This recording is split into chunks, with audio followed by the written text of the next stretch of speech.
Oke, teman-teman, kali ini kita review pertandingan semalam antara Myanmar versus Indonesia, di mana saya tidak didampingi oleh partner saya, Bang Akmal, karena banyak urusan atau tidak kondangan ya. Biasa bulan Desember banyak yang nikah.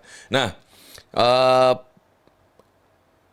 saya semalam hampir nonton keseluruhan, di mana Myanmar sebagai tuan rumah sempat menguasai pertandingan di menit-menit awal, khususnya di 10 menit awal, di mana dia memiliki beberapa peluang, shoot on target, dan kredit patut kita apresiasi oleh Supriyadi, goalkeeper kita, di mana dia banyak menyelamatkan shooting-shooting dari pemain Myanmar. Dan juga kita bisa lihat timnas kita ini diisi oleh pemain-pemain muda, di mana usianya masih rata-rata di kisaran 20 sampai 22 tahun. Hanya beberapa senior yang usianya 24. Nah, ini saya merasa ini masih deman panggung. Jadi masih mempelajari lapangan, adaptasi lapangan, ya kan.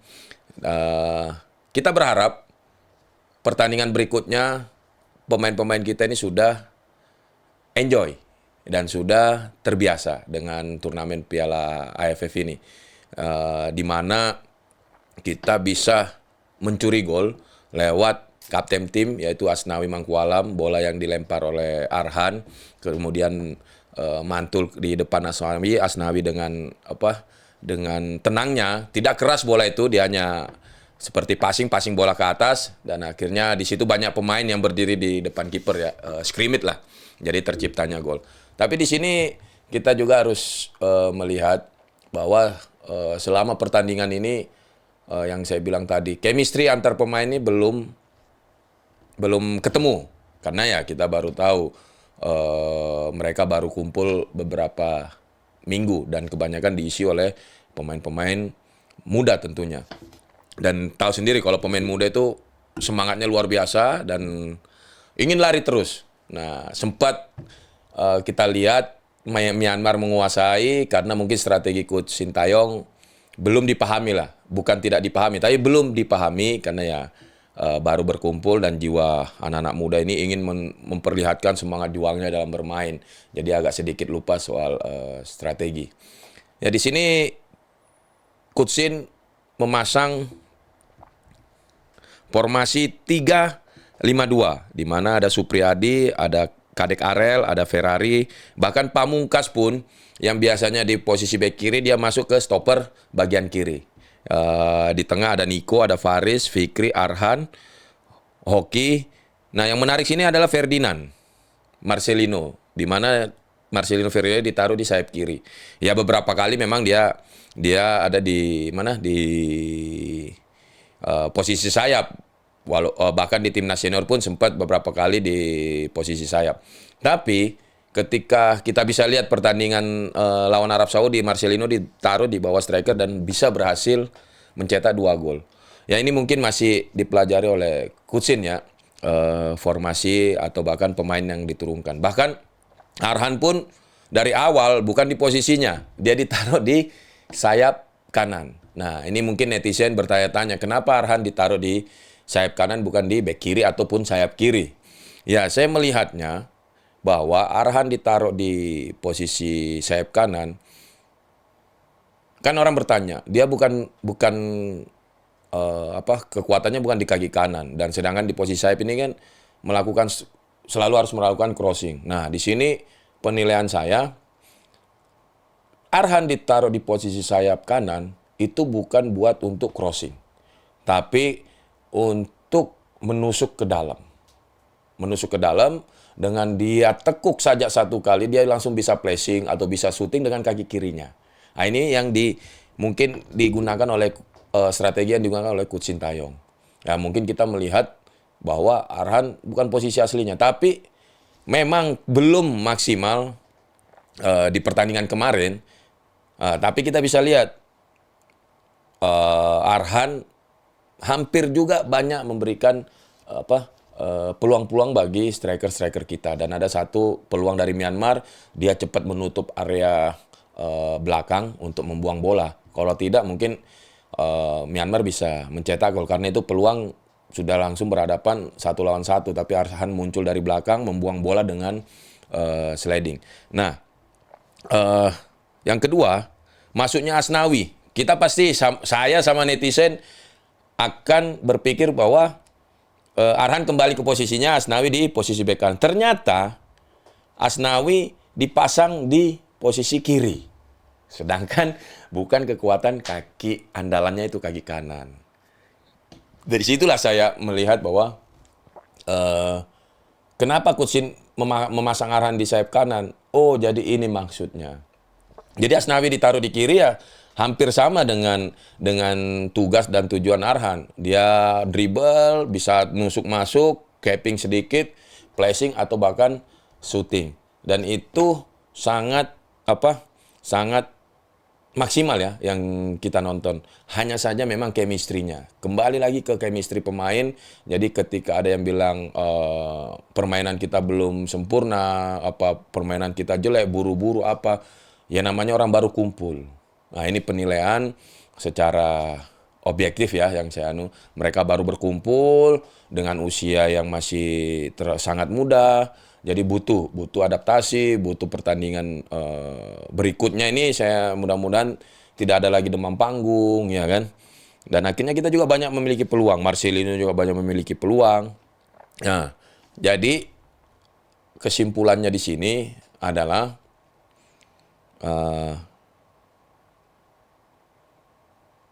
apa yang sudah dibuat oleh Coach Shin, strategi apa dan pemain siapa yang dipasang kemarin melawan Myanmar, ya itulah yang terbaik.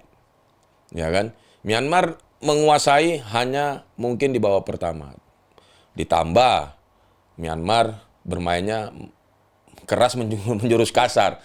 Beberapa kali sampai saya juga nonton bareng sebenarnya gregetan bahwa pemain Myanmar ini tidak lebih dari pemain silat, di mana kejadian-kejadian dan tidak di kartu merah oleh wasit.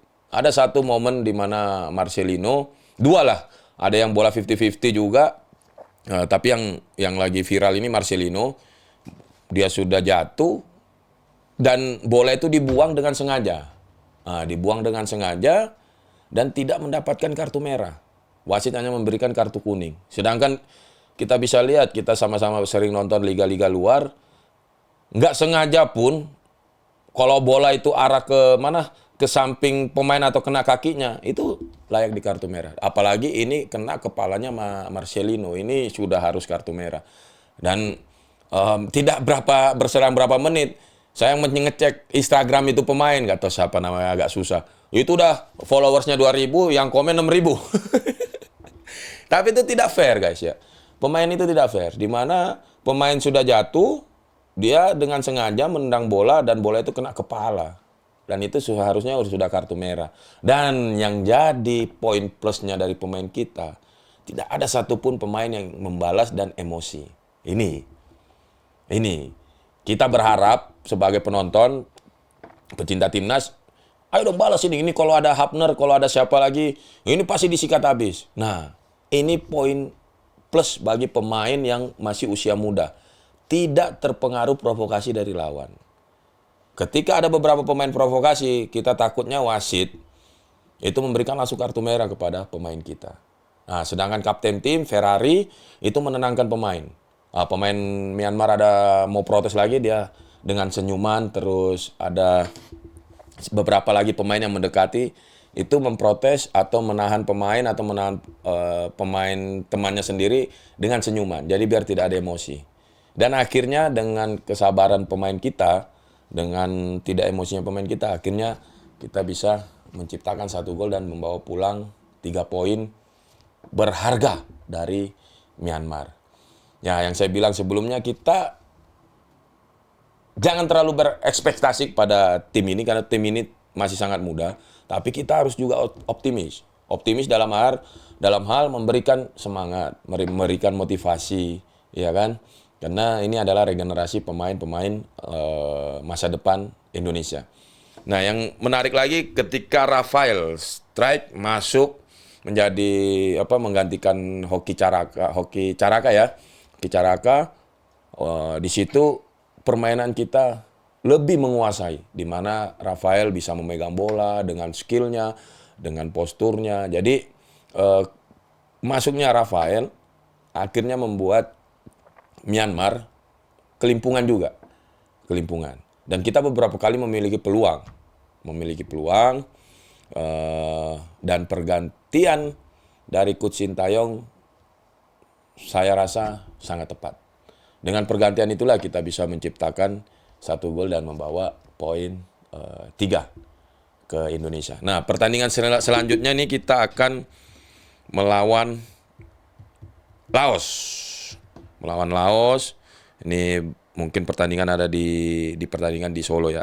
Nah, kita bisa lihat shoot on target dari Myanmar. Babak pertama nih bahkan 3 kita tidak ada. Nah, itu yang saya bilang tadi. Babak pertama Myanmar menguasai, tapi dengan kecemerlangannya Supriyadi, Myanmar tidak bisa menciptakan gol di babak pertama. Akhirnya dia frustasi mungkin ya. Di sini ada corner kick, kita menang lah. Ya kan 5-2 babak pertama. Nah, di babak kedua Myanmar 1 pun tidak ada shoot on target. Kita ada 4. Berarti strategi dari Coach Sintayong ini berjalan menurut saya. Menurut saya berjalan karena Coach Shin juga melihat, bukan hanya pemain, Coach Sintayong juga melihat beradaptasi bagaimana cara bermain Myanmar. Karena baru bertemu lagi kan sekian lamanya, baru bertemu di Piala AFF. Dan akhirnya dipelajari oleh Coach Shin di babak pertama turun minum. Dan kita menggempur habis-habisan. Kornel babak kedua pun kita unggul jauh. 5-1. Ya kan? Ball possession kita sudah menang babak kedua 58. Nah, keseluruhan dari ball possessionnya ya kita 59, Myanmar 41. Shoot on goal-nya kita 4, Myanmar 3. Dan kita kebanyakan di babak kedua. Kornel kita 10 kali dan Myanmar 3 kali. Nah, ini untuk laga selanjutnya kita melawan Laos di tanggal 12. Ini mudah-mudahan kita bisa dapat poin 3 lagi untuk tetap berada di posisi atas untuk bisa lolos ke semifinal, guys. Nah, jadi itu ulasan review saya pertandingan kemarin antara Myanmar dan Indonesia. Dan buat teman-teman netizen, cukup sudahilah serangan-serangan kepada pemain dari Myanmar kemarin. Walaupun itu memang sangat menyakitkan, tapi kita harus jalan terus ya kan. Pertandingan selanjutnya, karena pertandingan melawan Myanmar di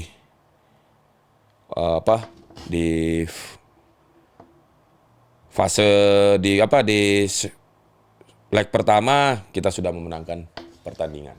Jadi tidak perlu lagi kita menyerang pemain-pemain itu. Dan itu memang pemain udah salah nyolot lagi kan. Itu kalau ada Hapner di situ saya rasa udah pasti dibalas. Pasti dibalas. Karena ya permainan dari pemain Myanmar ini sangat-sangat brutal ya dan menjurus kasar menurut saya. Dan wasit juga tidak sangat tegas dalam memberikan kartu.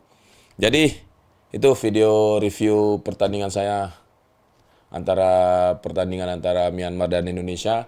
Kita akan ketemu lagi di video selanjutnya untuk membahas timnas Indonesia melawan Laos di tanggal 12. Dan kredit buat Marcelino, mudah-mudahan Coach Shin lebih bisa memanfaatkan Marcelino di posisi aslinya agar bisa maksimal untuk timnas Indonesia. Oke, sampai di sini video review kali ini. Sampai ketemu di video selanjutnya. Gaskan dia.